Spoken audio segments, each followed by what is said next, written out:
kembali kepada keislaman di hadapan Allah. Mereka digantikan, menurut hadis saya bacakan, akan diganti oleh orang-orang Yahudi dan Nasrani. Kenapa mereka tidak seyogia ada di sana? Kenapa? Hasil tipuan kalian. Media kalian kuasai. Kalimat-kalimat yang tidak tepat kalian pergunakan. Bahkan saya banyak menemukan ada banyak link-link seakan-akan Islam tapi dibikin oleh oknum kalian. Apa coba? Bangganya kalian punya agama dengan cara-cara menipu. Bertambahnya kekuatan pun hasil dari orang-orang berarti yang mengikuti ada orang-orang goblok, orang-orang bodoh. Apa bangganya punya komunitas banyak tapi orang-orang bodoh, orang-orang goblok yang tertipu oleh Anda. Agama itu tidak bisa. Bicara agama kita, bicara dunia aja saya contohkan tadi kok. Apa bangganya punya kemenangan, mengangkat trofi, mendapat gelar juara 1. Tetapi hasil tipu menipu, hasil sogok menyogok, hasil curang mencurang, waduh. Sekarang dunia ada udah punya prinsip malu. Apa yang ada kelak? Tuhan tidak bisa. Yuhodul ladina amanu. Mereka hendak menipu Allah dan menipu orang-orang beriman. Wa ma yadun dalam pusakum. Padahal mereka hanya menipu diri sendiri dan mereka tidak sadar. Quran jelas di kami. Silakan lanjutkan penipuan kalian. Pergunakan atribut kami muslim kami. Berjilbablah. Dengan menggunakan basmalah segala macam silakan. Isa adalah Yesus, lihatlah Pak, Bu, bahwa Isa begini, itulah hebatnya Yesus, Bu. Ujungnya ke Yesus, silakan giring mereka, silakan. Ya. Tetapi sekali lagi, apa bangganya? Apa merupakan sesuatu yang didada-dada? Apa? Keberpura-puraan. Kalian telah meninggalkan, telah berusaha merubah paradigma pemikiran orang-orang Islam. Yang tanya Tuhan satu menjadi Tuhan 3. Apa untungnya bagi Anda? Yang dulu dia ruku, dia sujud, dia sholat kepada Tuhannya, kemudian oleh Anda dipengaruhi. Apa untungnya bagi Anda? Perpuluhan yang Anda kejar, biar mendapat lebih gitu ke pendapatan Anda, silakan, sekali lagi saya katakan. Tetapi ketika Anda bicara keagamaan, Anda orang yang punya hati nurani, berpikir berulang-ulang. Ngapain saya mengikuti orang-orang yang menjadikan tipu muslihat sebagai jurus mereka dalam memenangkan pertandingan? Islam tidak akan ada istilah tipu menipu. Lihat orang Islam. Datang Quran, Allah sebut namanya. Tidak malu kami, bangga kami dengan kata Allah.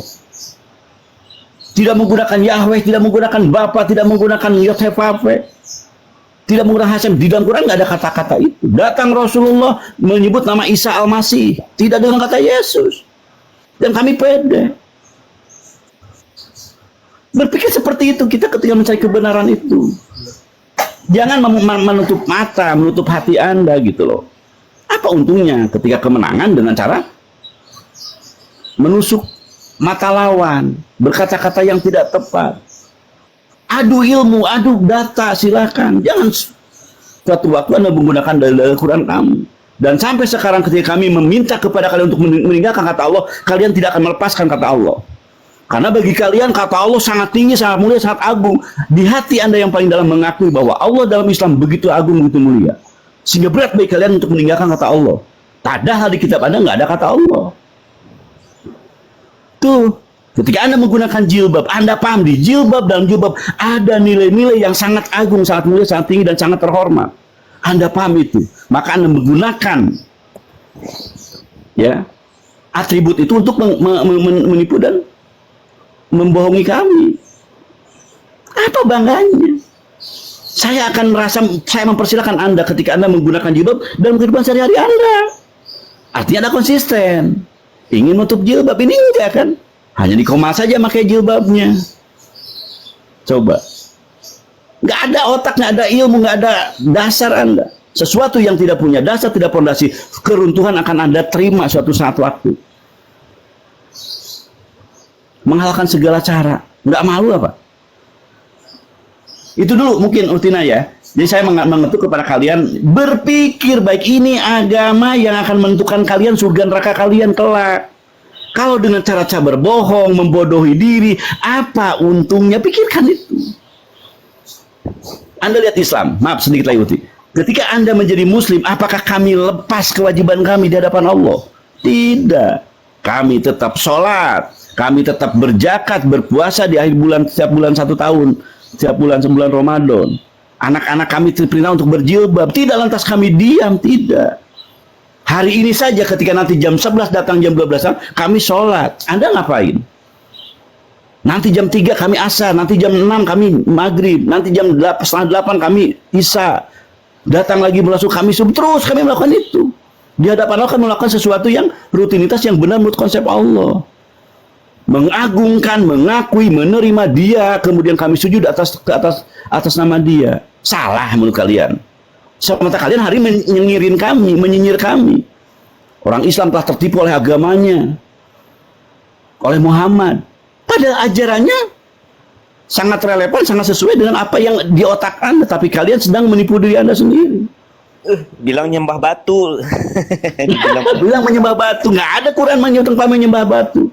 Iya. Ya, kocakan kalian tuh benar-benar terbukti loh. Maka kalian pertahankan, silahkan. Kemperos silahkan Anda pertahankan itu. Tapi nanti suatu saat akan ada di mana kalian sangat ingat ucapan si Angon, sangat ingat ucapan Kang Fly Space, ucapan Arini atau siapapun Kang Abi. Iya dulu waktu ini tanggal sekian jam sekian saya masuk ke koma, dijelaskan tentang Allahnya yang mulia yang maha agung, tapi kami menghinakan dan menolaknya. Yang aku persaksikan, yang aku tahan adalah tentang ketuhanan Yesus, yang justru saya pun nggak melihat Yesus. Bahkan Yesus mungkin akan lari dari Anda, berlepas diri dari apapun yang kalian pertuhankan. Pendeta-pendeta kalian akan berlepas diri dari kalian. Menurut konsep Quran begitu. Tokoh-tokoh mereka, pemimpin mereka akan meninggalkan mereka. Dan mereka tidak akan bisa bertanggung jawab. Mereka belum sibuk dengan hujatan dengan hukuman dari Tuhan. Bagaimana mengurus kalian? Bullshit ketika hari pendeta bisa mengcover kalian. Gimana bisa dia ditanyakan oleh Tuhan? Siapa Tuhanmu? Apa agamamu? Bagaimana nabimu?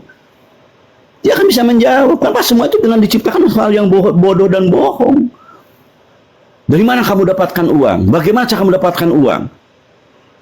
Repot kalian menjawabnya. Kalau kami tidak. Uang kami dapat dengan hal yang Allah perintahkan, dengan cara usaha maksimal mungkin. Dapat uang kami pun berpikir kepada orang lain, bukan cuma ditelag sendiri. Ada fakir miskin, anak terlantar yang kami perjuangkan. Sisihkan kami uang 20% dalam kewajiban kami. Setahun sekali kami berzakat fitrah. Ada pertanggungjawaban kami setiap bulan, setiap tahunnya. Di hadapan Allah, kalian bagaimana? Dari mana dapat itu? Mungkin kalian akan bingung. Bisa dari korupsi, bisa dari menipu. Kenapa? Menipu bagi kalian dibenarkan. Homo homini lupus. Manusia ada serigala bagi yang lainnya. Udah ini orang Islam dihancar, dicari hartanya. Silakan lakukan itu. Ingat ada pengadilan Tuhan di hadapan saudara nanti. Dan ini tidak akan main-main. Kemana waktumu kamu habiskan? Cuman main TikTok aja. Nggak sholat kagak apa? Nggak puasa kagak? Udah. Lewat. Orang Islam walaupun hari mungkin kalian lihat kami hari sibuk di TikTok. Waktunya sholat kami sholat. Pernah kan Anda dengar? Papa saya maghrib dulu. Kemana? Oh maaf saya izin dulu. Saya tinggal jauh dari perangkat. Saya sholat dulu. Anda melihat realita bahwa orang Islam tuh ya seperti itu. Anda juga melihat di angka realita kok. Anda lihat orang-orang masuk ke masjid, waktunya maghrib mereka masuk ke masjid, datang. Anda lihat, Anda tahu siapa yang disembah di waktu di masjid.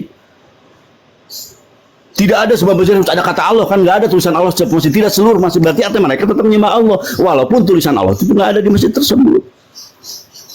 Anda lihat mereka masuk ke masjid dengan membasuh muka, membasuh tangan, membasuh kaki, dibukanya alas kakinya. Anda melihat bagaimana kami ruku sujud di sana, tidak membedakan antara seorang yang berpangkat, seorang yang melarat.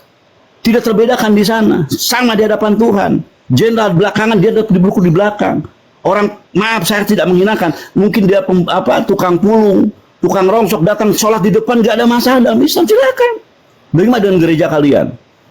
Dikhususkan ini untuk para pemimpin di depan, yang orang-orang brengsek di bawah, di belakang.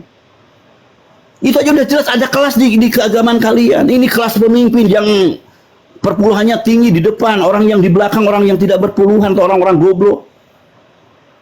Itu membuktikan loh kalian tuh orang-orang brengsek. Orang yang di dunia aja membeda-bedakan manusia. Maha kabar. Pikiran Adis, saya lagi ngomong nih, dengerin. Kamu harus malu, kamu punya agama yang sedang saya kuliti sekarang. Dengerin, malu kamu punya Tuhan seperti itu. Ya, punya komunitas yang justru mempermalukan diri Anda loh, Bis. Sehat saya. Marah-marah. Sehat. Dengerin saya sedang ngomong. Ya. Silakan nanti Kak Antu komentari pernyataan saya salah tidak. Di dalam tiap bulan sekali kami berkewajiban. Ya, kepada fakir miskin ada. Sisihkan kami untuk mereka. Kalian hina orang Islam yang meminta-minta ya di jalan.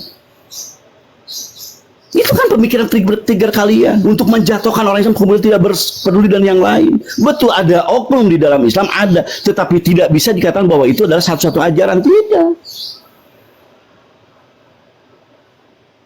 Tangan di atas pribadi, tangan di bawah, itu konsep dalam Islam. Ya.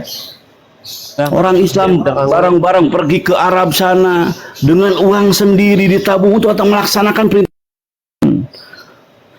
Tuhan yang memerintahkan kami untuk berhaji bagi yang mampu. Dihinakannya. Itu yang lebih parah ketika kalian menghina Allah Subhanahu wa taala. Jelas kami mengatakan Allah kami adalah Allah yang agung, yang tunggal, yang esa, yang Dia adalah ada. Adanya Dia tanpa dimulai dengan ketiadaan. Itu narasi kami tuh. Dia Maha Suci, Dia Maha Rahman, Rahim, Malik, Kudus, Salam. Tuhan kami tuh. Apa Tuhan kalian? Apa yang kalian suka pada kami? Ya, bersyukur kita punya Tuhan yang mati. Tuhan mereka juga loh, Ustaz. Ini. Bukan Tuhan kita. Marah-marahnya budak angon, marah-marah terus sih budak angon, kumaha. Oh, saya marah ya teman-teman ya. Saya sedang berambisi nih, sedang punya Oke, sudah ini bisa dulu. ditanggapi budak angon, nanti ditanggapi nanti marah-marah ya. Kasih waktu buat edisi, silakan. Apa mau ngomong Ya, apa? silakan Des. Mau apa yang kamu bantah dengan pernyataan saya? Baik. Tuhan terima mana yang kau kasih, suguhkan baik. kepada kami? Tuhan Baik, apa yang baik. kau suguhkan kepada kami? Silakan. Jadi begini ya, saya sebagai senior yang sudah 13 tahun, sedangkan teman-teman di sini mungkin baru 2 tahun, 3 tahun diskusi. Jadi yang jadi masalah itu begini loh. Banyak orang Islam dan juga orang Kristen tidak tahu apa itu menuhankan. Sehingga banyak orang Islam tidak sadar bahwa orang Islam pun menuhankan Muhammad. Makanya lebih bagus tuh kita sebenarnya bilang gini loh, menuhankan tuh apa sih? Gitu dulu loh. Karena banyak orang nggak tahu menuhankan itu apa. Disangka menuhankan itu ada Menuhankan artinya. apa maksudnya? Senior tapi bodoh sudah. Pasti tidak tahu menuhankan itu apa kan? Baik, saya jawab Karena Des. kamu tidak tahu apa Saya itu jawab. menuhankan. Saya Ya, jawab yang Gusti. jadi masalah Baik. Menuhankan itu Nabi Muhammad. teman-teman tuh tak tahu menuhankan itu apa Kapan gitu kami loh. menuhankan Nabi Baik. Muhammad? Ya karena kamu hari ini pun kalian menuhankan Kapan Muhammad. kami menuhankan Di Nabi dalam Muhammad? 24 jam sehari Kapan? kalian itu menuhankan Di mana Muhammad. kami Masalahnya kan kalian menuhankan tidak Nabi tahu apa itu Muhammad? menuhankan. Baik, saya jawab Des. Gantian ngomong. Gini aja budak angon, gini aja budak angon. Ya, saya bawa, saya jawab. Dengerin saya jawab. Kalau Nanti saya, Pak- kalau saya kan biasa 1 lawan 6 orang nih, biar tertib gimana? Sudah, Kalau sekarang misalnya diam. ditutup siapa Diam, yang Pak isi Malik, saya? diam. kamu, biar saya jawab. Pak Baik, Maliki diam ya. naik, Pak Maliki. Coba budak angon Ah, definisikan Maliki dulu. ya. Hajar Apa Maliki itu ya, nanti menuhankan? Apa itu Baik. menuhankan? Silakan, Pakai Pak ayatnya Maliki. silakan. Baik, dengerin Des. Kalau Anda menuduh kami dan tidak ada narasi baik bahwa kami menuhankan Muhammad, tidak ada narasi. Dia dijelaskan bahwa ada Rasul Allah. Allah yang mengutus dia menjadi Rasul. Dia makan, dia berjalan di pasar. Kan nggak nyambung Ketika kan? dia, Budak dengerin angon sih dulu, nggak tuh, kamu kan ngerti. nggak Budak kuat. angon, gini loh. Kamu yang nggak Kita kuat masalah, dengerin saya. mau seseorang itu nabi, mau seseorang itu rasul, bahkan Dengerin hawa saya sedang nafsu pun bisa bernarasi. dituhankan. Anda bisa nangkap nanti kalimat saya. Tidak, Dengerin dulu, dengerin. Muhammad Nanti itu Anda diturunkan dituhankan loh. tidak bukan karena dia nabi. Kalau nabi terus mustahil dituhankan, tidak. Manusia pun bisa dituhankan, uang bisa dituhankan, hawa nafsu bisa dituhankan. Yang jadi masalah teman-teman tidak tahu Makanya menuhankan saya itu bernarasi apa. kamu Itu diam. menuhankan Yesus. Tapi Coba kami jelaskan tidak dulu, menuhankan menuhankan Nabi itu Muhammad. apa? Jangan congor. Ya, Ya, apa baik, menuhankan baik, itu coba? Tadi kita udah kau membahas menuhankan tentang orang yang bodoh murokab. utusan Allah. Betul. Tidak ada merekam. Kami memang harus menuhankan bentar. Yesus. Tidak, kami Gitu loh. tidak. Yang Tuhan jadi kami masalah tetap kalian Allah. menuhankan Muhammad yang sudah meninggal itu loh masalahnya. Coba. Makanya menuhankan itu apa Urusan dulu? Nabi ya Coba wajar menuhankan itu meninggal. apa? Baik, Definisikan dulu. Menuhankan adalah. Coba. Dengar dulu orang bodoh murokab. Biasanya orang Susah, bodoh kan? murokab underestimate Karena memang ujung-ujungnya Kristen menuhankan Yesus, Islam menuhankan Muhammad gitu loh. Suara Pak Dengar Abu kecil. dulu. Tolong di mute ya. Jadi memang ada orang yang underestimate ya. Udah bodoh tapi menganggap orang itu rendah. Nah ini yang dibilang tadi dimulai dengan narasinya. Disuruh saya- menjelaskan menuhankan tapi muter-muter. Sulit ini, sulit. Saya ini senior, saya junior. Nah itu aja udah udah orang bodoh yang merokap. Nah, Loh, memang kemudian kita kalian kan membahas diskusi lintas bagaimana agama baru Tuhan. kemarin sore. Nah, ketika kita Gimana? berbicara masalah Tuhan ya, ini yang ditanya nih orang Islam ini. Orang Islam bicara Tuhan, Tuhan itu pakai bahasa Arab. Kan Rob. memang kalian tidak tahu menuhankan itu apa, makanya nggak sadar kalau kalian menuhankan Muhammad. Mengajarkan orang itu tentang Tuhan, artinya Kalau Tuhan udah bisi-bisikan, saya permisi dulu ya. Benar, Udah ditaati. turun aja dulu bawah, kamu dengerin kami aja deh. Nah gitu aja. Nah itu.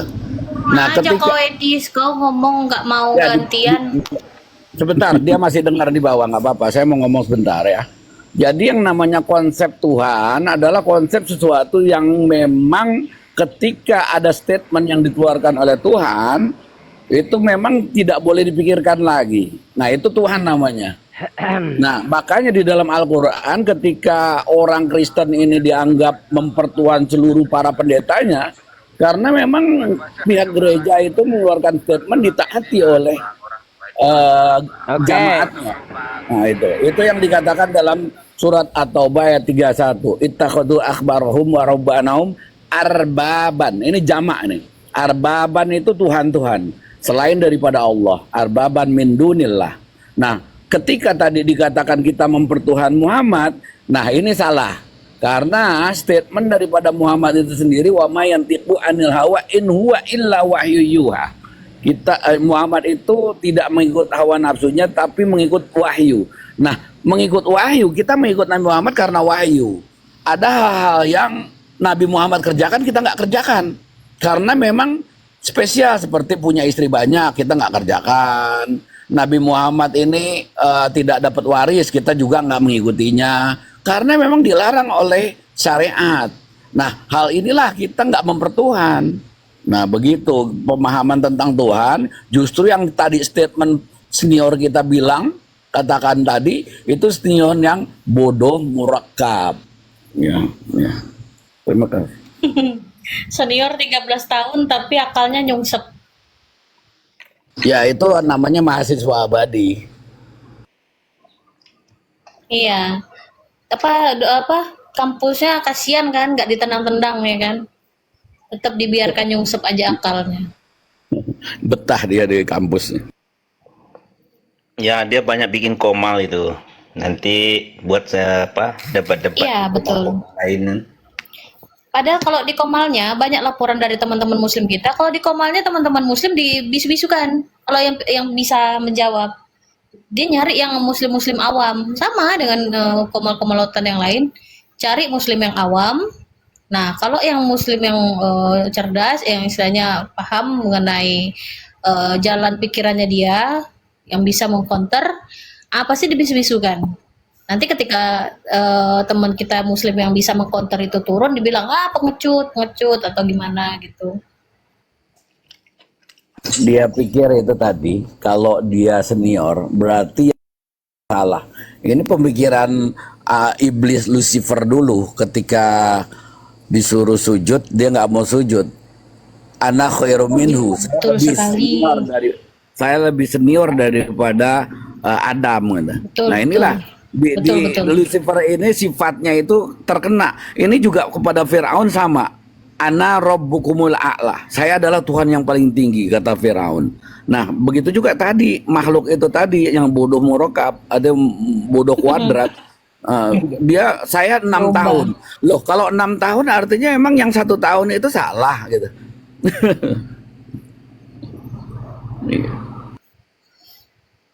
Pak Malikil, temannya turun Pak, gimana Pak? Pak Malikil nggak pernah di mute di sini kan? Enggak. Kayak mana itu teman lah, pokoknya teman bapak lah gitu ya Pak ya? Ngambek dia Pak, dibisukan. Dia nggak mau sebut temennya suruh sih. gantian ngomong. Dia itu. Nggak mau ya?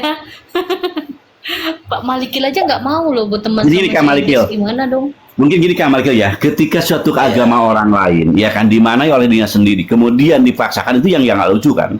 Mestinya ketika dia menuduh itu mempersalahkan sesuatu yang diakui oleh kami, diimani oleh kami, kemudian itu dipertanyakan, dipermalukan. Si Angon lucu ya punya Tuhannya nggak kelihatan, mestinya gitu kalimatnya. Si Angon tuh lucu ya punya Tuhannya, dia maha agung, maha suci, maha mulia. Karena itu ya kenyataan kami. Kan gitu. Si orang tuh lucu ya, dari sholat tuh dia menjaga kebersihannya. Lucu dia mah orang tuh. Kenapa? Dia sholat pakai bebersih dulu. Silakan, itu nggak apa-apa gitu. Ini mah enggak. Di Quran kami tidak pernah ada bahwa kami menuduhkan Nabi Muhammad. Bahkan ketika sholat pun Nabi Muhammad sangat takutnya kepada Tuhannya. Coba cek ya. Kalau orang saya menuduhkan Muhammad, kenapa? Kita bisa dilihat. Ketika dia menjadi imam sholat, apakah dia menghadap ke kami? Tidak. Ketika dia ruku, kami ruku. Rukunya itu membelakangi kami. Artinya kami sama-sama punya sesuatu yang kami takuti. Menghadap wajah kami kepada wajah-wajah kami kan kepada dia, Allah tadi. Coba lihat ketika kami sholat. Nabi Muhammad itu telah menjadikan seorang imam loh dalam sholat. Dia ruku, dia sujud, kami di belakang juga gini. Artinya pantat dia ada di hadapan kami. Artinya dia sedang punya sesuatu yang dia takuti. Bahkan diceritakan, kalau lagi sholat kelihatan, bahkan diceritakan ketika dia di luar pemantauan kami, apa yang dilakukan tengah malam? Isinya sedang sholat, isinya sedang tidur, dia sholat aja. Isinya lilir, kebangunin. Ya, melihat lagi sholat lagi, tidur lagi, bangun lagi sholat juga. Itu seakan-akan Rasul nggak pernah berhenti sholat, sendirian. Diceritakan begitu kan? Artinya ada sesuatu yang dia takuti, segani, dan sekaligus juga muliakan. Siapa Allahnya itu? Kalau kita umat Islam dianggap kami menyembah dia, bagaimana dia pun takut kepada Tuhan. Bahkan ada kalimat yang dia lontarkan ketika dia penegakan hukum. Andaikan saja Fatimah yang aku cintai, akan aku potong tangannya kalau dia mencuri. Ini sesuatu yang sangat dia takutin. Ada cinta dia kepada keluarga. Apa Rasul nggak cinta kepada Fatimah? Wah, itu anak kesayangannya. Kepada istrinya, apa dia jelas. Bahkan dia berani mengatakan mubahalah dengan orang luar di kalangan Rasul, di kalangan kami umat Islam, untuk menjadikan istri dan anak-anak sebagai jaminannya. Apa Muhammad main-main? Tidak. Ya, ini Betul, Ustaz, ya? ranah kedaulatan itu. Kalau bahasa Inggris disebutnya civilization. Nah, kedaulatan itu sebetulnya inti daripada Tuhan itu. Kalau di dalam Islam kedaulatan di tangan syara, makanya di barat kedaulatan di tangan manusia yang disebut Vox Populi Vox Dei. Jadi suara rakyat adalah suara Tuhan. Betul. Nah, untuk itu yang tadi disampaikan saudaraku tadi, bahwasannya Nabi Muhammad kedaulatannya di tangan syara, bukan di tangan dirinya ataupun di tangan keluarganya. Itu makanya tadi sebutan hadis yang disebut laukana Fatimah binti Muhammad syaraqat faqta'u aidiha. Seandainya Fatimah anakku yang kusayangi binti Muhammad itu mencuri, kupotong juga tangannya. Artinya karena kedaulatan di tangan Allah. Nah, ini Tuhan. Ya, berarti kita tidak benar kan ketika kami menyatakan Muhammad sebagai Tuhan, tidak benar dong. Itu kan jawabannya kan yang mutlak kasih. Ya, tidak benar ada tuduhan bahwa kami menyembah Muhammad. Adapun ketika kami taat kepada dia, ada kalimat yang dia katakan kepada kami, in kuntum tuhibbuna Allah, kalau kamu cinta kepada Allah, ikuti aku. Allah yang nyuruh kami untuk mengikuti Nabi Muhammad, bukan kami ingin mengikuti. Dia yang menyuruhkan, laqad kana lakum, telah ada pada kalian itu sesuatu yang baik bagi Muhammad, bagi Rasul kami itu. Jelas kami itu mengikuti sesuatu yang diperintah oleh Allah tadi. Kalau kamu cinta kepada kata Allah, ikutin Muhammad nabinya, dan nabi dikatakan bisa jelas. Laqad kana lakum fi uswatun hasanah. Sungguh telah ada pada Rasul sesuatu yang baik bagi kamu, ya bagi mereka yang mengharapkan rahmat Allah. Kami ingin rahmat Allah. Gimana caranya? Ya kami disuruh oleh Allah untuk mengikuti Nabi Muhammad. Salat kami salat Nabi Muhammad, ruku kami ruku Nabi Muhammad, puasa kami puasa Nabi Muhammad. Dan kami taat dalam rangka tidak maksiat kan, itu yang harus dilihat oleh Oten itu, oleh si Edi khususnya. Taat kami kepada Allah dan tidak dalam rangka maksiat. Apa Muhammad pernah menyuruh kami sesuatu yang di luar nalar kami? Tidak ada. Semua ada perintah-perintah Tuhan yang dia sebagai orang yang taat kepada Tuhannya kan gitu. Manifestasi Tuhan itu ada pada Nabi Muhammad jadinya. Ketaatan kami kepada Muhammad karena Tuhan. La tahunullah, la tahunu Rasul. Jangan kamu hianat kepada Allah, jangan kamu hianat kepada Rasul. Allah yang berbicara. Atiullah wa ati Rasul. Taat kamu kepada Allah, juga taat kepada Rasul. Allah sekali-kali dalam Quran yang menyuruh demikian. Tidak ada ketaatan dalam rangka maksiat. Rasul yang mengatakan kamu nggak boleh taat kepada aku kalau aku maksiat. Pertanyaannya, dari sekian ajaran Rasul ada nggak yang maksiat? Ajarannya nggak ada. Sholat kami kepada Allah, Nabi kami sudah meninggal dunia, kami tetap sholat. Kepada siapa? Kepada Allah. Ruku kami kepada Allah, puasa kami hanya untuk Allah, sholat kami tengah malam apa rengek-rengek tidak untuk Allah semuanya juga. Adapun kami minta wasilah Nabi Muhammad, itu pun atas perintah dari Allah. Muhammad meminta kepada kami untuk jadikan wabdagu ilai wasilah, jadikan Muhammad sebagai wasilah. Itu tidak salah. Betul saja. Lanjut. Leres pisan. Ya, kawan-kawan Tritunggal itu belajar dari kawan-kawan Muslim. Jadi ketika beriman kepada Nabi dalam segala situasi dan kondisi ya tetap Nabi. Tapi kan kalau Tritunggal, Yesus Tuhan itu hanya dalam situasional, situasi tertentu. Situasi negatif yang tidak menguntungkan manusia, ya kan? Iya kan, belajar sama dengan kawan-kawan Muslim. Dalam situasi dan kondisi apapun, iya, dalam situasi kondisi apapun, Nabi tetap Nabi, tidak berubah menjadi orang biasa. Nah, kalau Tritunggal itu tidak konsisten, beriman Yesus Tuhan situasional. Ketika bikin mujizat Tuhan, ketika dipukul oleh orang Romawi manusia, ya kan? Nah, kayak gitu, ya pelintas-pelintut, Ya, nggak konsisten. nggak konsisten, ya. Ya, sesuai dengan di Al-Quran itu, Ustaz, bahwa bagaimanapun kita menjelaskan Yahudi dan Nasrani pengikutnya, tidak akan pernah telinganya akan tertutup itu. Jadi memang sulit. Jadi ya tidak sesuatu yang aneh itu. Di Al-Quran kan sudah digambarkan.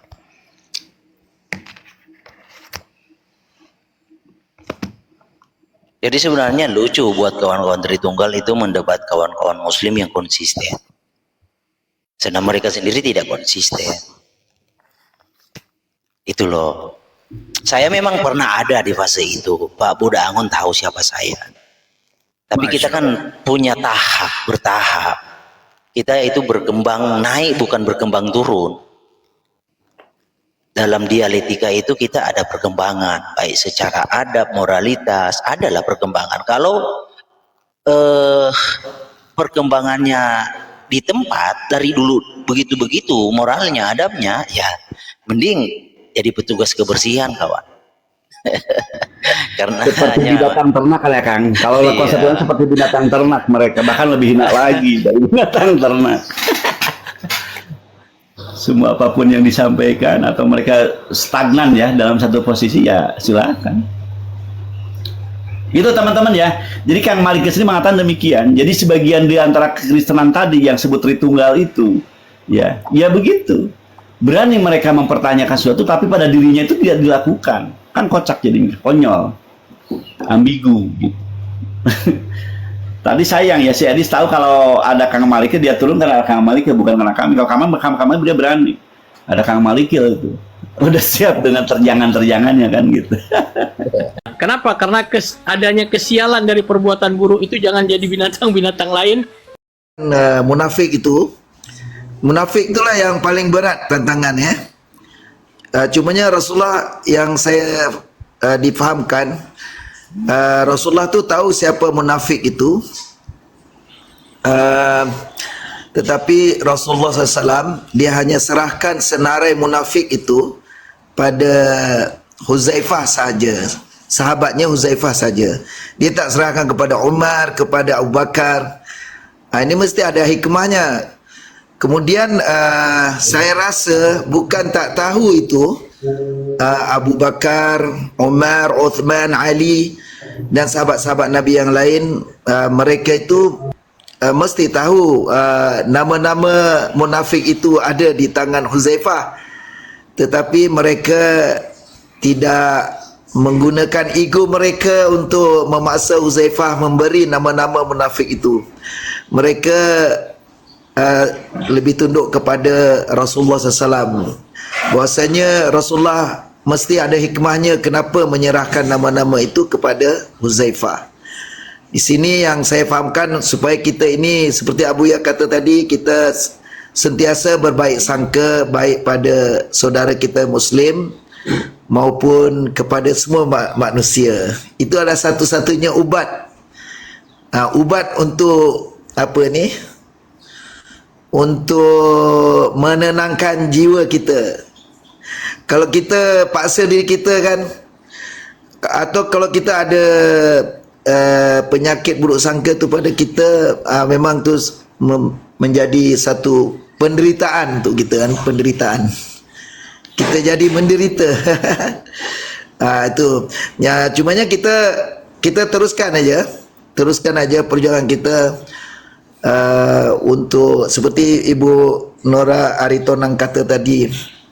InsyaAllah dengan asbab komal-komal apologet Islam ni untuk melawan kebatilan daripada orang-orang yang berbuat batil, itu adalah satu jihad yang besar, dan ini adalah satu kewajipan itu dalam Al-Quran kita wajib ta'muruna bil ma'ruf wa tanhauna 'anil munkar. Dan juga saya rasa macam Bang Zuma, kalau dia Bang Zuma dan yang lain-lainnya, kalau ada menampakkan macam garang, macam orang kata ekstrim saya rasa itu hikmah juga. Hikmah ini bukan bermakna diam, bukan saya tengok Abang Zuma dan lain-lain tu, kalau dia marah tu dia ikut keadaan. Kalau orang-orang Kristian ini dia apa ni, kalau orang-orang Kristian ni dia macam menghina Islam, maka saya tengok Abang Zuma dia akan marah. Itu adalah hikmah dia dalam Al-Quran kan, ud'u ila rabbika bil hikmah. Mana hikmah ni bukan bermakna mengalah, bukan, tapi Rasulullah SAW tu dia kalau apa tu, dia juga berperang, dia juga dia kadang ada diam, dia kadang ada marah, dia kadang ikut keadaan kan. Jadi saya tengok kawan-kawan dalam apa ni, dalam komal-komal yang debat antara lintas agama ini, yang paling banyak hikmah orang kita, walaupun orang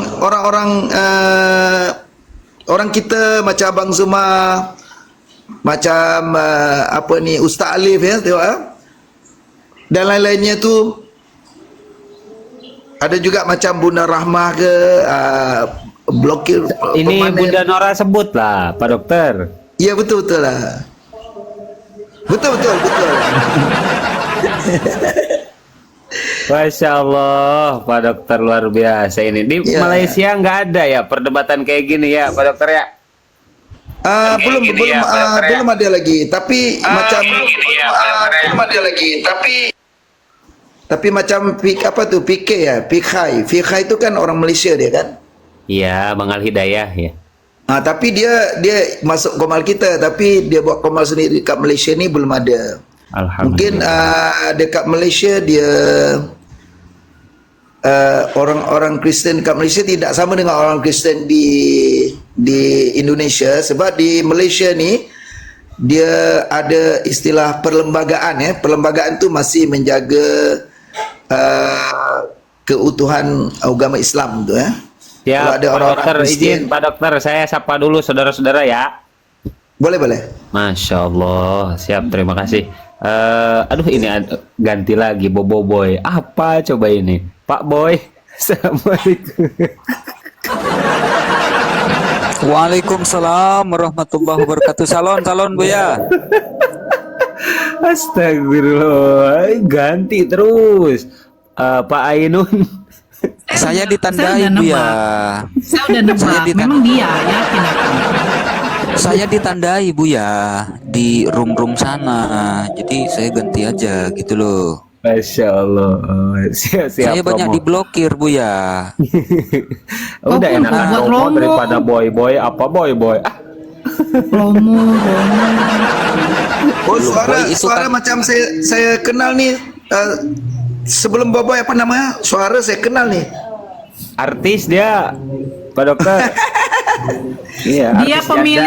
pemilik channel Al Ayubi channel. Oh ya, betul. Suara ni memang famous nih, suara Boboy ni. Gak ada yang sama. Satu dunia ya yang logatnya seperti ini cuma boy. Betul-betul. Iya. Allahu Akbar. Dia beberapa nama, satu hakikat. Ya. Iya. Assalamualaikum Dwi Bunda Natur. Nur. Waalaikumsalam. Satu Nah. Dwi hakikat. Natur. Allah. Ini karena belum ada Kristen yang masuk ya kan. Ini Bunda Ainun, coba ini Bunda apa abang-abang? Halo. Assalamualaikum Ainun. Ainun Sales. Ya. Karena jauh dari Lanjut, perangkat. Oke. Ya, jadi yang dibilang Ustadz Abuya itu memang betul. Kita yang paling utama tuh niat dulu. Niatnya apa? Kalau memang niat kamu mencari cuan, Allah tuh Maha tahu. Setinggi apapun, setenar apapun kamu, seterkenal apapun kamu, ketika niatmu sudah tidak diridhoi oleh Allah, suatu saat Allah akan membuka itu. Dan seketika itu akan jatuh. Nah, itu sakitnya minta ampun. Sepakat Bunda, sepakat. Iya. Karena memang ketika orang punya tujuan selain mencari ridho Allah itu ujung-ujungnya banyak kecewa. Mereka banyak kecewa. Betul. Oleh karena itu kan sekarang terbukalah banyak di antara saudara-saudara kita yang tadinya satu barisan ternyata itu kan Pas karena sakit sekali, hati dan lain Ustaz. sebagainya. Betul. Izin menyambung. Ya, silakan. Izin menyambung. Jadi begini, saya dulu pernah mendengar guru saya mengatakan saat saya masih MTS ya kan, semua manusia celaka kecuali orang yang alim, orang yang punya ilmu. Orang yang punya ilmu bakal celaka kalau tidak mengamalkan ilmunya. Orang yang mengamalkan ilmunya bakal celaka kalau tidak ikhlas lillahi ta'ala. Kata guru saya, intinya apapun yang kita lakukan, kebaikan sekecil apapun yang kita lakukan, niatkan semuanya lillahi ta'ala, karena mengharap ridho Allah subhanahu wa ta'ala. Amin. Kalau Allah Masya sudah Allah. ridho, jangankan ini dan itu, apalagi cuma uang, urusan kecil itu, urusan kecil. Ya. Benar. Benar. Karena yang sekarang ini yang lagi membooming ya, iri hati dengki nih, Masya Allah. Ya, karena saudara-saudara kita mungkin karena keilmuannya dia jadi tenar, jadi banyak yang nyupport. Ya, jujur. Kita ini yang berdakwah atau berdiskusi seperti ini ya, kadang ada saudara-saudara seiman kita itu menyupport atau berpartisipasi dengan cara mungkin membuang koin, ya kan, menyawer koin ke kita. Ada yang transfer loh, jujur saja ada yang transfer. Nah, tetapi jangan lupa ya, mungkin ada beberapa saudara kita ya, dari hasil transferannya itu mungkin kita nggak tahu dia tuh membantu saudara-saudara kita yang lain loh. Benar. Karena apa? Saya jujur, saya pribadi orang yang kurang memang. Manusia ini kekurangan terus, tidak pernah namanya puas. Nah, rasa syukur ini yang kadang kita lupa kepada Allah. Apa yang sudah kita dapat, kita lupa untuk selalu bersyukur dan terus puas apa yang sudah dapat kita. Kita tidak pernah puas. Nah, ketika ada saudara-saudara kita memberikan rezeki kepada kita, ingat, itu bukan milik kita semua. Ya, itu ada rezeki orang yang harus kita beri. Siapapun itu juga di luar sana. Jadi apa yang kita terima itu bukan milik kita sepenuhnya. Jadi jangan selalu saudara-saudara yang lain ini berburuk sangka. Ketika ada saudara kita ini mungkin mendapat transferan. Oh, dia dapat transferan terus, dapat.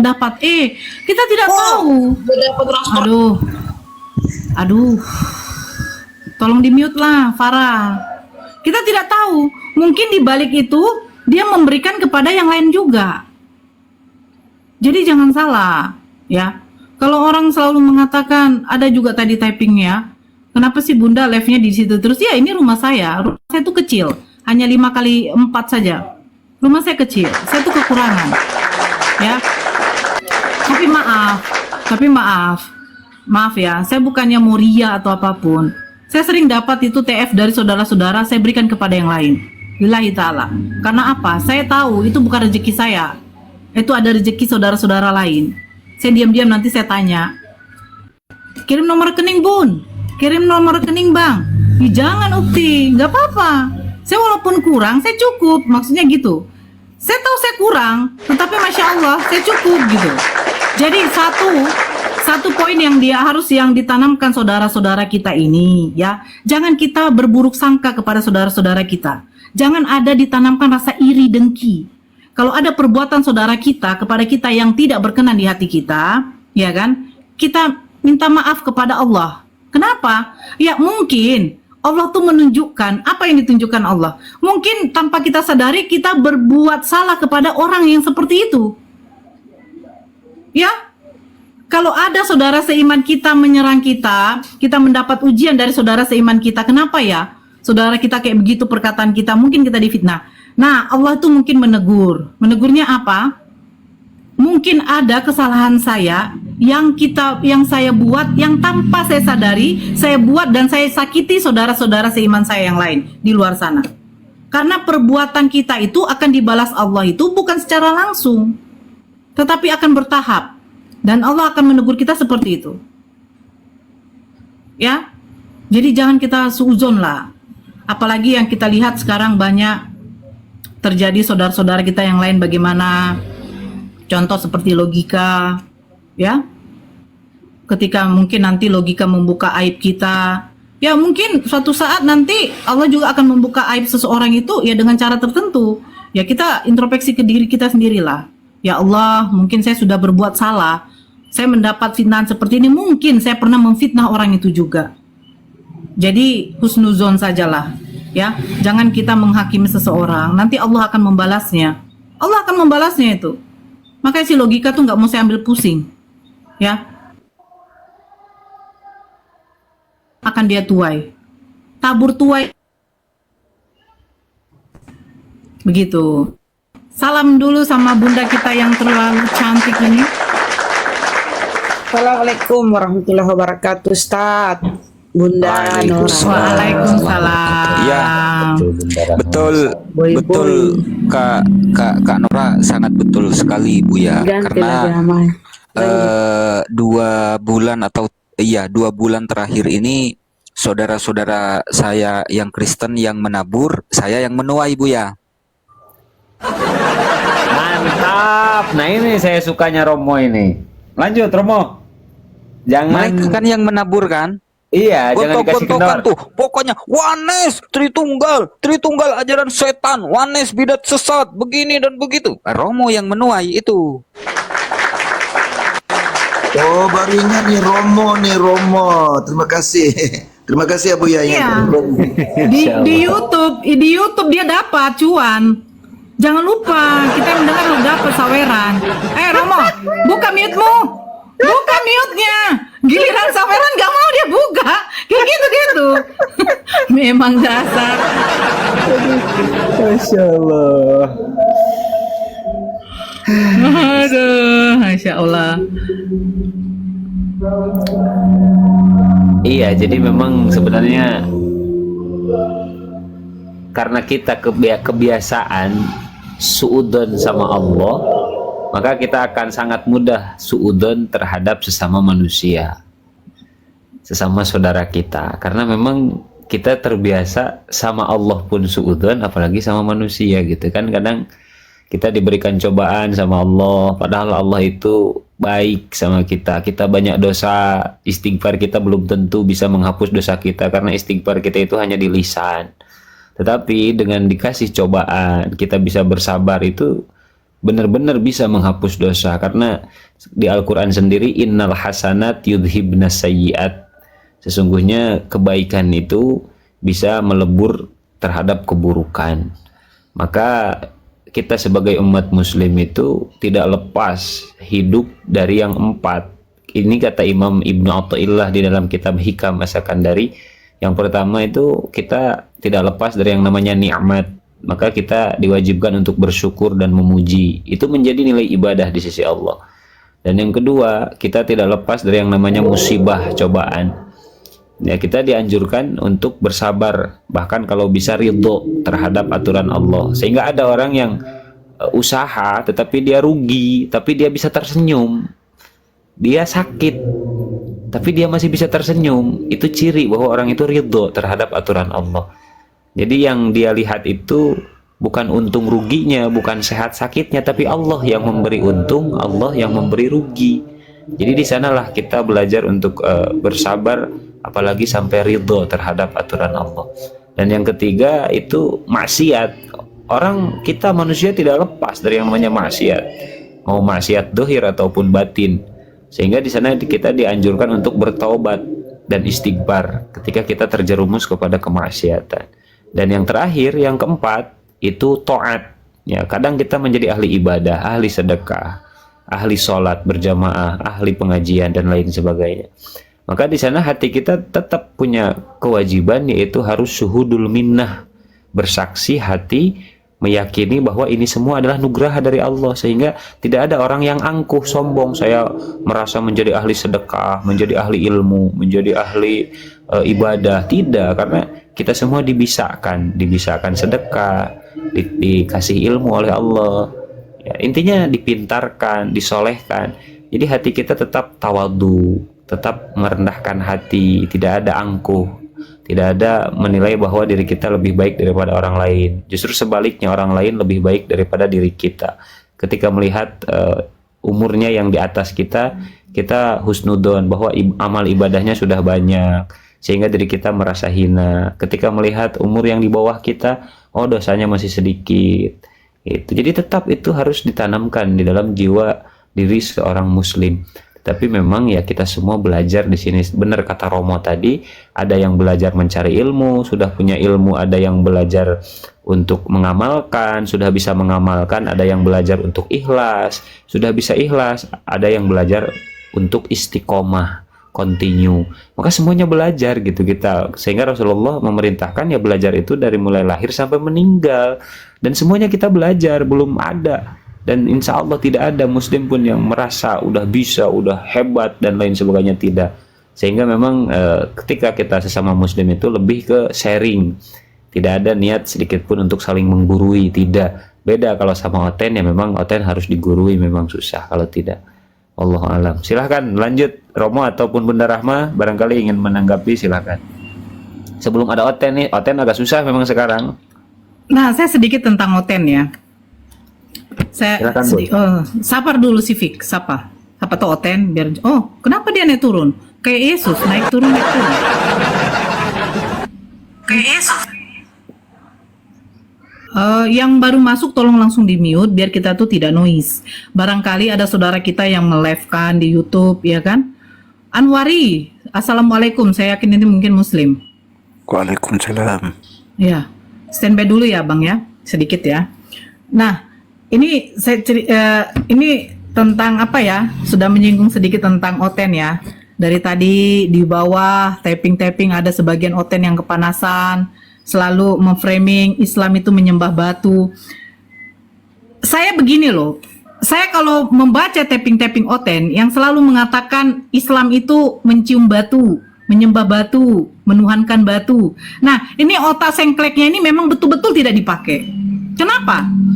Saya sudah berapa kali diskusi sama Oten, kalau memang batu itu di dalam Al-Quran dikatakan oleh Allah, Allah berfirman, siapa saja hai hamba-hambaku yang mencium batu Hajar Aswad, itu juga akan menghapus dosamu. Orang termiskin di dunia, seperti lagu dangdut, aku termiskin di dunia katanya, itu saya yakin akan berusaha untuk mencium batu itu. Saya yakin. Gitu loh, tidak usah kita capek-capek sholat, berbuat kebajikan, mengumpulkan pahala, tidak usah. Karena apa? Lo sudah ditegaskan di dalam Al-Quran bahwa batu Hajar Aswad itu bisa menghapus dosa. Nah ini otak sengkleknya kemana? Beda dengan Kristen. Kalau saya bilang katanya Kristen itu menyium nonot Yesus, saya menghujat. Buktinya begini. Kalian selalu mengatakan Yesus itu dua natur. Natur keilahian dengan natur kemanusiaan. Kayak tadi pagi saya diskusi.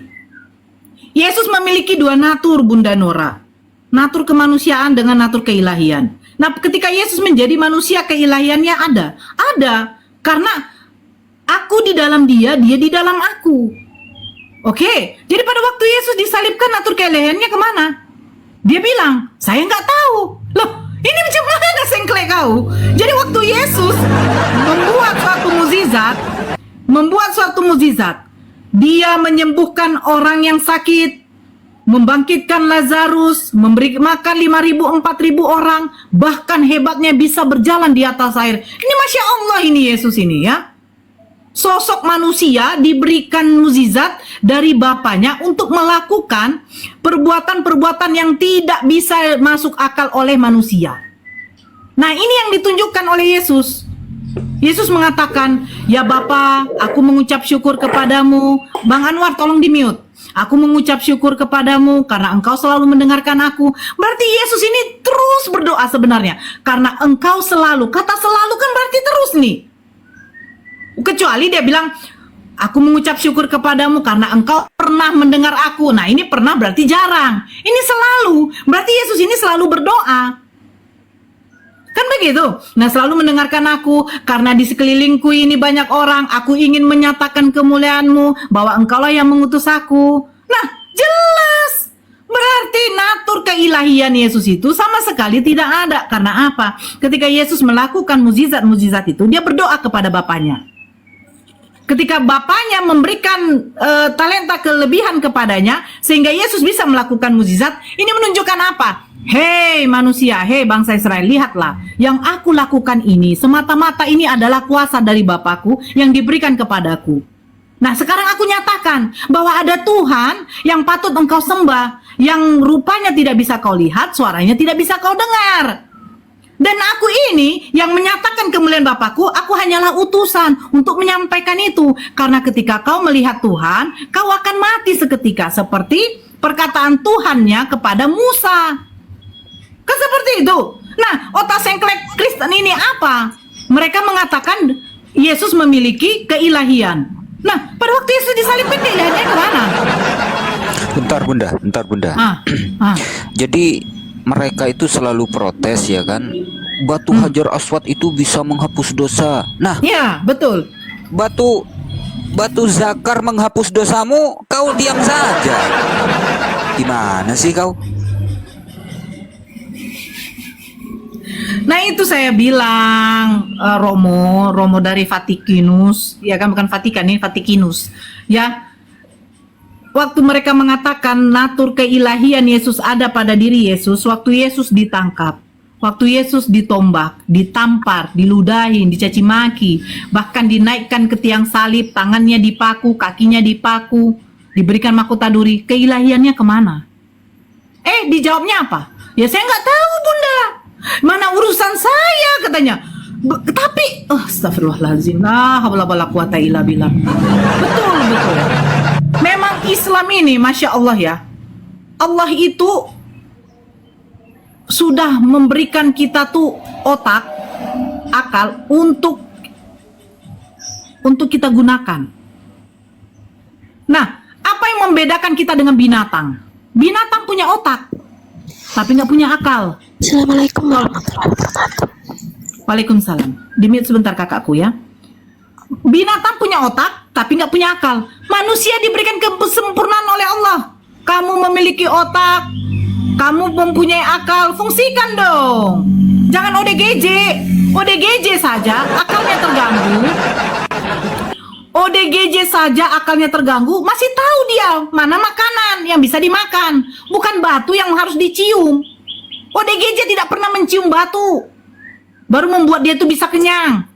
Ini nono Yesus kau cium, baru kau jadikan Tuhan pula. Lanjut. Pengikut malaikat dalam goa, penyembah batu jigong, bertobatlah. Romo Rasmi kepanasan di bawah tuh naik tuh. Halo Rasmi, sudah menyundal kau? Udah menyundal? Rasmi udah menyundal? Nyanyi dulu. Mau nyanyi Nggak dulu usah aku kau Nora, nyanyi. boleh lah. Apa? Boleh lah. Nyanyi apa kau? Nyanyi apa kau? Kau nyanyi di lampu merah aja. Sesat. Tunggu, adik bungsu yang sesat. Apa adik bungsu? Diajari Gigi kau yang bapak sesat. tiri. Dia mute kan dia ada sakit Bapak jantung aku. tiri. Aduh, Tunggu dulu. Mute kan aja. Bapak Mute kan aja tirinya. dia. Mute kan aja. Nah, bapak tiri gigi kau. Kau harusnya nyanyi. Tuhan Yesus sudah berubah jadi nonok dicium-cium Bagian gitu. firman Tuhan. Udah turunkan tuh. Nggak bisa dia tuh. Nggak bisa dia diskusi tuh. Ya, sini langsung mencret naik ke atas. Nggak Pak bisa Feros, dia. selamat pagi. Pak Feros, Ya, selamat pagi. Aduh, ini ada murid Romo. Romo gimana ini Pak Feros kok sampai saat ini? Itu dibawa menghujat-hujat itu Buya, dibawa itu pengikut malaikat dalam goa. Ya maksudnya Nabi Muhammad menerima wahyu melalui perantara malaikat Jibril, itu yang dimaksud. Dia nggak tahu bahwa Tuhannya itu lahir di dalam goa. Kalau Pak Firnos kan sudah tahu Yesus lahir di dalam goa.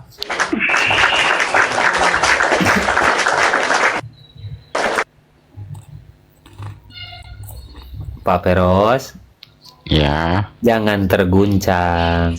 tidak, santai aja. Tapi begini loh Buya, Pak Firhos, meskipun Yesus ini lahir di dalam goa kan tidak masalah toh. Keimanan terhadap Yesus kan tidak berubah toh. Betul nggak Pak Firhos? Betul. Nabi Muhammad menerima wahyu di dalam goa. Apakah itu sebuah kehinaan? Yesus lahir di dalam goa. Apakah itu sebuah kehinaan? Tidak. Tidak. Nah betul Pak Firhos ini. Aduh, ya Allah, Pak Feros ini. Saudaraku yang di bawah ya, bantu tap-tap layar, dan untuk oten silakan ini temani Pak Feros di atas biar tidak terguncang, kasihan sendirian. Lanjut Pak Feros, ada yang mau ditanyakan atau kita diskusi Pak Feros, meskipun sudah agak bosan sih sebenarnya sama Pak Feros ini. Kalau kata Bang Dewa manusia nggak punya telinga katanya. Gimana Pak, silakan Pak Feros. Ya, nggak apa-apa. Itu kan Dewa bilang gitu itu karena ya gitulah orangnya. Bang Dewa suka bercanda Buya. Iya, suka bercanda. Itu bukan berarti aku nggak punya telinga. Cuma aku nggak mau mendengar gitu loh maksudnya. Tapi lebih parah Pak Feros. Summum bukmun umyun fahum la yarji'un. Summum bukmun umyun fahum la ya'qilun. Lebih parah Al-Quran Pak Feros.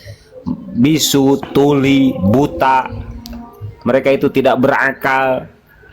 Nah, jangan sampai ini kena kepada Pak Feros. Sebenarnya yang tuli, yang buta, yang bisu itu ya hati gitu, tidak mau menerima kebenaran. Sebenarnya itu, kalau mata ya melihat, telinga mendengar, tetapi hatinya menolak daripada kebenaran. Nah itu yang dimaksud oleh Al-Quran Pak Feros. Silahkan Pak Feros, gimana silakan. Ya, Assalamualaikum warahmatullahi wabarakatuh. Waalaikumsalam warahmatullahi wabarakatuh. Terima kasih sudah diundang di Komal Buya Strong. Terima kasih juga kepada semua yang ada di Komal ini, terutamanya Bunda Nora, Bunda Rahma, dan lain-lainnya. Terima kasih waktunya. Ya pasti. Oke, dilanjut.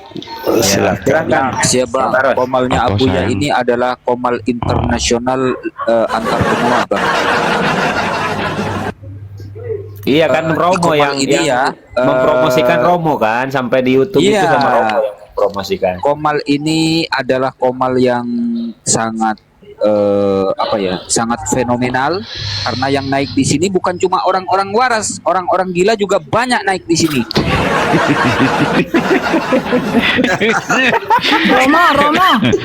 Romo. Nyindir siapa nih? Nyindir saya ya? Ya Kak. Nanti kalau sudah jadi YouTube saya, YouTube saya sebenarnya sudah jadi. Nanti promosikan ya. Siap. YouTube-nya namanya apa supaya aku lihat? Di DM aja. Nama YouTube-nya apa? Biar saya taruh di komunitas. Oh, Nora Mualaf Channel. Nah, dengerin tuh yang di bawah ya. Jangan lupa di subscribe ya, di subscribe itu channel Ya, YouTube-nya Bunda Nora. ada 412 orang. Jangan lupa teman-teman di subrek ya. Iya. Nanti bisa melihat kan ini narasi dari Iya, nanti Pak biar tak Feros. sobek. Silakan Pak Feros, silakan. Subrek, sobek, apa tadi? Subreker. Pak Feros, sebenarnya Pak Feros harus berterima kasih kepada Romo ini, Pak Feros. Pak Feros itu dipiralkan di YouTube oleh Romo. Iya. Loh. Iya. Viral Pak Feros. Tanpa izin saya. Dia minta royalti, Bu ya. Dia minta royalti Romo katanya. Astagfirullah. Nah nih Bang Dewanya ada nih. Bang Dewa nih, Pak Feros pengen dialog sama Bang Dewa, naik. Dia suka maki-maki saya tuh kalau Bang Dewa itu. Niat diskusi dia. Aduh Bang Dewa, assalamualaikum. Aku yang nggak punya telinga lah, apalah. Allah. Mau gimana diskusi sama manusia laknat satu ini? Dia pakai dua natur, kan? Yang satu dikucangkannya, ya kan? Coba kasih kalimat-kalimat yang baik gitu loh. Iya, dikucang kenyot ada dia di situ, dua natur. Aduh. Jadi dua natur. Menyaingi Yesus. Maksudnya apa gitu kan? Maksudnya apa? Pada saat diskusi dia tidak mendengarkan. Ya memang manusia tanpa kuping. Tuh kan, bener kan? Dua natur. Oh, 100% jadi di sini. sekarang dia di komelnya Kucang Onyot juga. Ada di situ. Dasar Verhos ini. Wah, parah Verhos nih. Itu Biasa. bukan saya itu orang lain tuh. Ngapain ketawa? Kacau Bang Dewa. Memang Feros ini, aduh, kenapa ya nggak nangkringnya di room bom gitu atau di room Dimaki-maki dia. Dimaki-maki. Kalau di room Kristen dimaki-maki dia, Bu ya.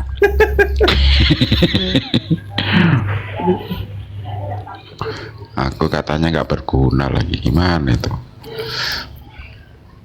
Silahkan Pak Feros bertanya ke Bang Dewa. Pak Feros silahkan. Tapi begini ya Bang Dewa ya. Saya kalau disuruh memilih Kristen yang ngeyel atau yang menghujat, saya bagus yang ngeyel deh. Iya bener, daripada menghujat. Karena apa? Saya timpakan ke diri saya yang dulu. Kalau sudah membahas keimanan kita yang Kristen ini tetap kekeh. Walaupun kita udah tahu sebenarnya nyadar itu ada betulnya juga, tapi karena sudah terlalu terlena, sudah terlalu asik dengan jadi ritual-ritual keimanan kita tuh, jadi udah males gitu loh. Bunda Nora pernah baca Al-An'am 108? Kalau Dewa lebih baik diskusi sama penghujat. Coba baca itu dulu lah. Dewa lebih baik diskusi sama penghujat daripada diskusi sama manusia tanpa kuping. Iya. Apalagi kupingnya kuping kambing. Kuping kambing. Gitu loh.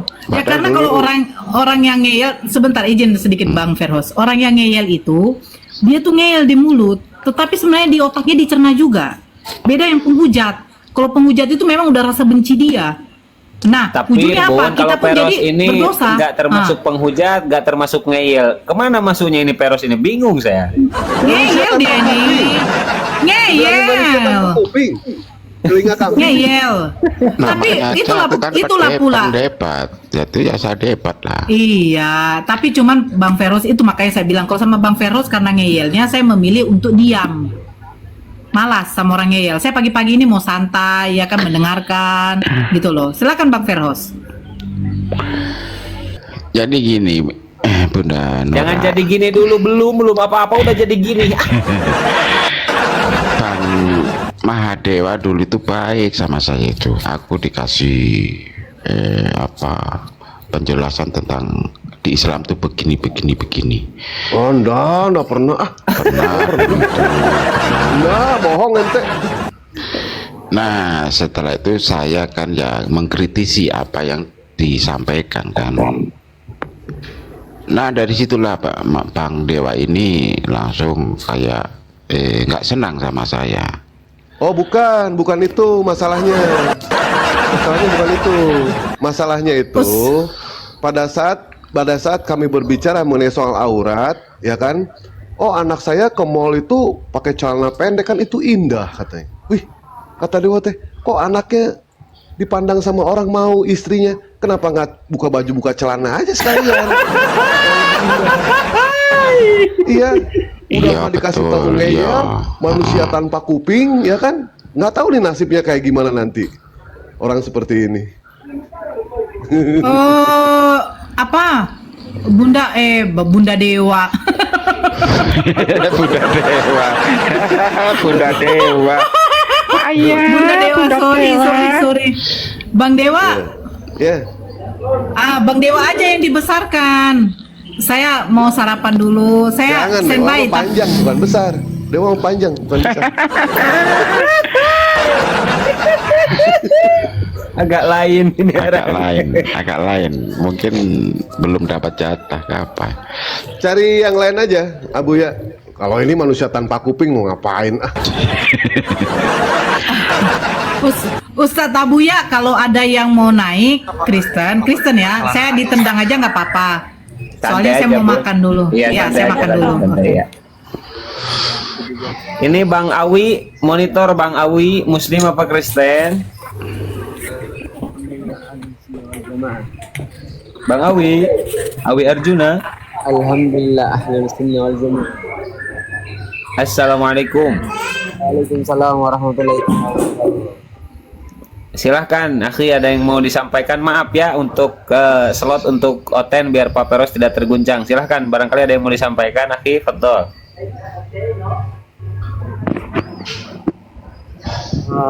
Apa nih, mau bertanya sama Bang Feros ini Islam atau Muslim, Bang? Bang Peros Kristen. Manusia tanpa kuping. Cuma kuping kambing. Itu adalah Silahkan kalau mau bertanya nanti dijawab sama Pak Peros, tapi antum nanti di bawah dulu. Akhi, mohon maaf, lanjut silakan. Kalau mau bertanya nanti dijawab sama Pak Peros, tapi antum nanti di bawah dulu. Akhi. Bang Feros, kan Maria itu melahirkan Yesus. Yang jadi pertanyaannya, umur antara Maria sama Yesus siapa yang lebih tua?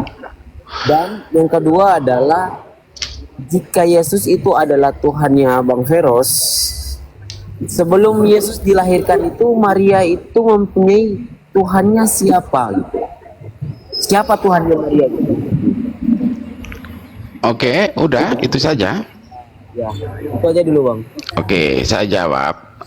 Kalau Maria sama Yesus dari sisi kemanusiaannya, Maria lebih tua. Jangan ketawa lah. Boleh. Loh, dijawab kok ya ketawa. Gimana sih? Nanti dibantah sama Bang Dewa, nanti dibantah. Nanti silakan dibantah dari sisi kemanusiaan, dari wujud kemanusiaannya, Bunda Maria lebih dulu daripada Yesus. Tapi dari sisi keilahiannya, Yesus lebih dulu karena sebelum Abraham ada, aku sudah ada. Itu. Kemudian, ntar lah, jangan ketawa lah. Terus apa tadi yang kedua itu agamanya apa Bunda Maria? Bunda Maria menyembah siapa? Ya jelas menyembah Allah Bapa lah. Yesus. Loh, Allah Bapa. Kan sebelum ada Yesus. Tadi tuh kan pertanyaan sebelum ada Yesus. Yesus kan pernah bertanya ke Bunda Maria, Bunda, Mami, papa aku siapa? Papa kamu ya kamu sendiri, gitu. Itu kata Bunda Maria.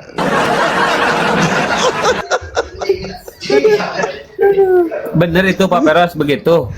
Iya begitu jawabannya. Jawaban Yesus bener, papa aku ya aku sendiri, begitu bener. Aku dan papa adalah satu, benar. Satu tujuan, satu keilahiannya, satu asal usulnya. Yesus asal usulnya dari manusia. Bapa jadi satu gitu. Bang Dewa, ada penghujat nih, ada penghujat. Siap ya. Jangan menghujat lah, santai aja lah. Walaupun orang kita aku nggak suka menghujat. Nggak apa-apa, nggak apa-apa. Daripada manusia tanpa kuping dengan gini. Loh. Coba pengen tahu hujatnya kayak gimana tuh. Silahkan. Selamat malam, Ten. Pak Ten. Pagi. Ya. Protestan. Kamu di mana kok bilang selamat malam? Saya di Vatikan. Ini Protestan atau Katolik kan?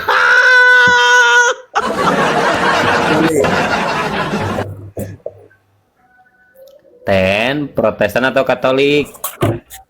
Katolik. Katolik. Silahkan Bang Dewa, Fadol, saya serahkan sama antum. Ya silakan, apa yang mau dibahas? Mau bertanya, mau ditanya, atau mau berdiskusi, atau mau berdebat, silakan. Dari namanya aja sebenarnya udah nggak respect ya, tapi ya nggak apa-apa lah. Nggak apa-apa. Mungkin memang itu ajaran mereka seperti itu. Ya gimana? Benar Bang Dewa ya. Saudaraku yang di bawah ya, awas para penghujat di bawah banyak. Mohon Kalau bantu dia tap-tap nggak layar ya. ngomong, diturunkan aja Ustadz. Itu mau nge-report. Benar Bun, saya kemarin ke report. Nona, kamu Apa sih janda kau? istri keempat ini. Saya pengantin Yesus. Kamu janda atau istri keempat? Saya pengantin Yesus sesuai di Wahyu 19 nomor 7. Marilah Kami- kita bersuka cita, bersorak-sorai karena perkawinan Yesus telah siap dan pengantinnya sepeda Nora hujat gampang, sudah enak. bersedia. Loh, Wahyu 19 nomor 7. Kamu baca dong. Nora, Kan kami kamu juga bukannya tidak kawin. butuh kamu. Iya, sebentar Ferosa sama dia aja. Ferosa tidak akan samamu. Tenang, nggak apa-apa Bang Ferosa sama dia aja dulu. Kenapa sih kamu? Hah? Emang Bunda Maria tuh nggak janda? Itu emaknya Yesus nggak janda? Loh, pendeta kamu sendiri yang mengatakan, ya mungkin juga Bapak Yesus selama... Sebentar Ini dulu. soalnya yang nggak enak, masa dia bebas ngomong kita nggak boleh untuk apa? dah? Loh, saya udah kasih tahu saya pengantinnya Yesus piye toh? Untuk apa baru ini kalau begini caranya, goblok? Loh, Yang satu yang dibiarin botol bebas itu ngomong. kamu. Yeremia 4:22 sungguh Ini botol sampah. umatku ini, mereka bodoh dan tolol. Itu Belum kamu. sampah kalau begini. Loh, belum sampah. Loh, Yang sedangkan tahu bebas ngomong, yang lain nggak boleh ngomong, belum sampah. Kau yang sampah dibuang ke tempat sampah. Oh. Bang Dewa, mana yang dikatakan di dalam Kisah Para Rasul yang dikatakan si Paulus mereka tuh sampah, kami itu adalah kotoran? Di mana tuh Bang Dewa? Korintus 4:13. Di mana Bang Dewa? Saya baca dulu. Di mana? Korintus 4:13. 1 Korintus. Ya. 1 Korintus 4 nomor 1 Korintus 4 nomor 13. Oke, saya bacakan. Kalau kami difitnah, kami tetap menjawab dengan ramah. Bullshit. Kami telah menjadi sama dengan sampah dunia